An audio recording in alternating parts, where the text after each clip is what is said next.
রসিয়া তোমারে কে দিল রং মাখাইয়া, ও রাধে রসিয়া তোমারে কে দিল রং মাখাইয়া।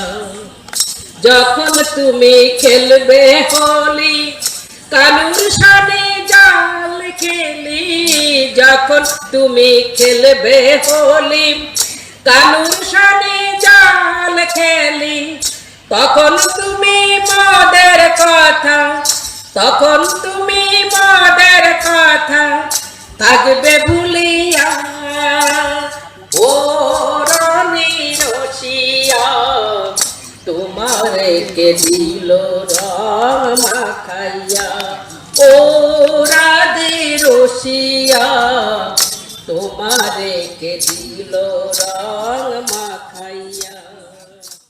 বাণীপুর বসন্ত উৎসব সোসাইটির পক্ষ থেকে আকর্ষণীয় বসন্ত উৎসব শুরু হয়েছে।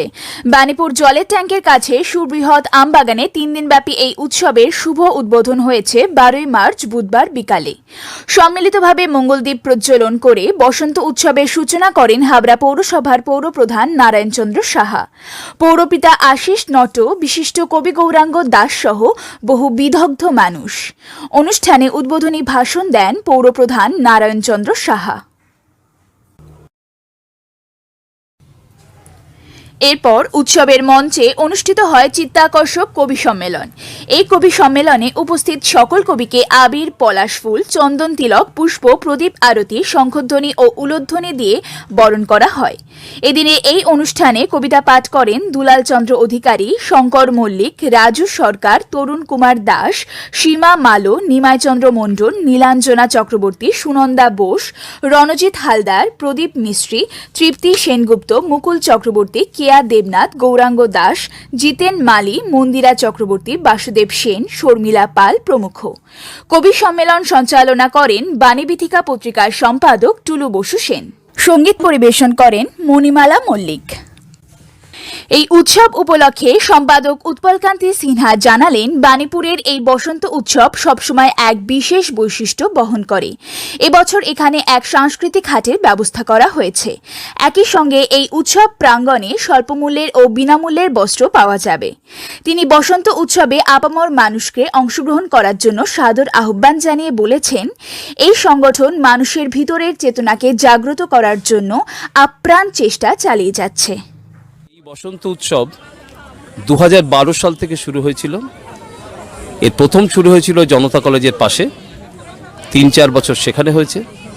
তারপর বিবিধ কারণে আমরা আম্বেদকর স্পোর্টস স্কুলে আসি, সেখানে 3 বছর করেছি। এখানে এবার আমরা এই 4র্থ বছরে পড়েছি, অর্থাৎ 12 সাল থেকে এই পর্যন্ত আমাদের যাত্রা চলছে। আমাদের শুধু ভাবনাই বসন্ত উৎসবকে কেন্দ্র করে নয়, আমরা এবার এখানে একটা সাংস্কৃতিক হাট তৈরি করব, যে হাটের মাধ্যমে আপনারা দেখেছেন হয়তো সোনাঝুরির হাট, সেই থেকেও অনেক বেশি সুন্দর মানের হাট এখানে নির্মিত হবে। আর মানুষের, সকল মানুষের এই মেলবন্ধন, এবং এখানে আরও একটা জিনিস ঘটতে চলবে কালকে, সেটা হচ্ছে এখানে বাজার বসবে, বস্ত্র বাজার। সেখানে স্বল্পমূল্যে বস্ত্র পাওয়া যাবে। আরেকদিকে যারা গ্রামের পিছিয়ে পড়া মানুষ, তাদের জন্য বিনামূল্যে বস্ত্র পাওয়া যাবে। এই বিষয়গুলো কাল পর্যন্ত চলবে। পরশুদিন বসন্ত উৎসব। বসন্ত উৎসবে সকলকে স্বাগত, এবং সকাল 7টা থেকে বিকেল 5টা পর্যন্ত এই বসন্ত উৎসব চলতে থাকবে। এইভাবেই আমরা এই বছরের বছর করে চলেছি। এছাড়াও বছরে 13 থেকে 15টা অনুষ্ঠান হয়। বর্ষবরণ, রাখিবন্ধন, বৃক্ষরোপণ, পান্তা ভাতের পিকনিক এবং নানাবিধ বিষয় চলতে থাকে। এইভাবেই বসন্ত উৎসব এগিয়ে চলেছে। মানুষের আশীর্বাদ আছে, মানুষের ভালোবাসা আছে, তাই এগিয়ে চলছে। সম্পূর্ণভাবে বেসরকারি সংস্থা। মধ্যে এলাকার মানুষই আছেন, বহিরাগত কিছু মানুষ আছেন, তারা আমাদের ভালোবাসেন বলে তাই চায়, তাই এসেছেন তারা। কিন্তু আমাদের কোনো রাজনৈতিক ব্যক্তিত্ব নেই, আমাদের কোনো বিশিষ্ট ব্যবসায়ী ব্যক্তি নই।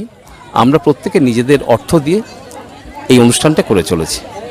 আগামী দিনের পরিকল্পনা, এবার যেমন দেখছেন প্রায় 12 থেকে 1400 শিশুর ছবি ঝোলানো হয়েছে, এবং সেটা প্রতিযোগিতামূলক। এটা আমরা চাইছি 1200 নয়, 2000, 4000, 5000 শিশু যে শিশুরা ছবি আঁকার প্রশিক্ষণ আমাদের কাছ থেকে নিয়ে বাণীপুরের যত দেওয়াল আছে সমস্ত দেওয়ালে তারা ছবি আঁকবে। আপনারা হয়তো দেখেছেন যে গাছে গাছে ছবি আঁকা হয়েছে, এটা আমরাই তৈরি করেছি। এখন বিভিন্ন দিকে চলছে, আমরা সমস্ত বাণীপুরের ছবি এঁকে দেব, গাছ থেকে শুরু করে দেওয়াল থেকে শুরু করে সর্বত্র মানুষের ভিতরের চেতনাকে উন্মিলিত হোক, মানুষ বুঝতে শিখুক সুন্দর কোনটা। আমরা সেই লক্ষ্যে ছুটে চলেছি। আমার নাম উৎপল কান্তি সিনহা, আমি হচ্ছি বাণীপুর বসন্ত উৎসবের সম্পাদক। ক্যামেরায় সুদিন গোলদারের সঙ্গে আমি প্রতিভা সাহা, নিউজ প্রতিধ্বনি, বাণীপুর।